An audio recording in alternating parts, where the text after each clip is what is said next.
Hi, I'm Chef Amee Hoge, and I'm here to teach you how to play with food, where I take a classic recipe, change it up a little bit to create a whole new dish. Today we're playing with holiday treats, specifically holiday Chex Mix. It's actually a sweet Chex Mix recipe using chocolate.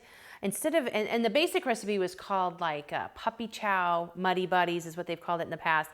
But I'm taking it to a different level where we're going to be adding some peppermint extract and some Andes peppermint chips. So I've got some in my double boiler. I should tell you, it's actually a pan with some water on the bottom. I probably need to put a little bit more water in there, but it's nice and heated up already. And you put about 1 inch of water in there. You don't want it to touch the bottom. And then what it does is it creates a nice little steam bath in there for your chocolate. It cooks the chocolate much more even instead of putting it right in the pan. It actually can burn and it won't taste good, and it's not a good thing. So anyway, I've got about 1/2 cup of chocolate chips melted in here, or you can use candy coating. And then I'm going to add a little bit of butter, like a tablespoon of butter. We're going to melt that a little bit here. Oops. And then I've got some of those Andes peppermint chips. I'm going to dump those in there. I'm going to melt that. That shouldn't take very long. And I also have a little bit of peppermint extract. I'm going to add about 1/4 teaspoon to this. Generally, when you're cooking, you don't want to add flavorings until like the end, because then the flavor cooks off. And also you want to use pure peppermint extract, because the imitation kind have water in it and propylene glycol and things you don't want to eat.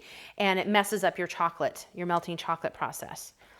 And if you don't want to add butter, you don't have to, but I think what happens here, how I can explain it, is it actually softens the chocolate, makes it a little thinner, and then when you pour it onto your Chex Mix, your Chex cereal, it actually coats it a little bit more even, okay?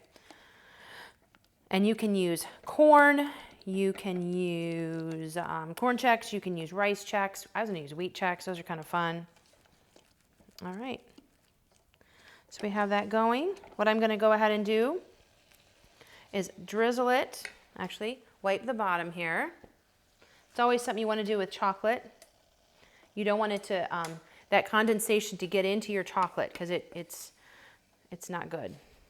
It's a little bit thicker than I normally do. There we go.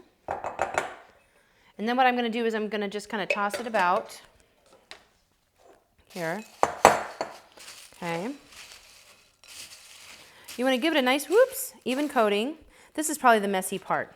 This is the part that kids really love to do, because it gets the chocolate everywhere. All right, so we're back, and I've been mixing up this, getting the chocolate coating. It's not a complete coating, but it's perfect just so the powdered sugar will stick. It didn't take me very long. And then you're going to take a big spoon and kind of scoop it in here.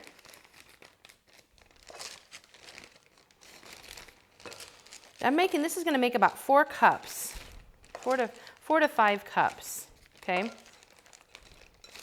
And you got to be careful. This is dangerous to have in the house, because you can just eat it and it's super yummy. Let me scoop that in here. All right. There we go.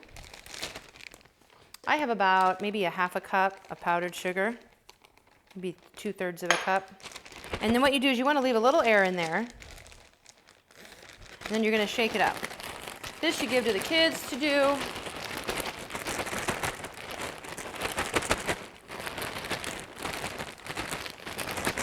All right.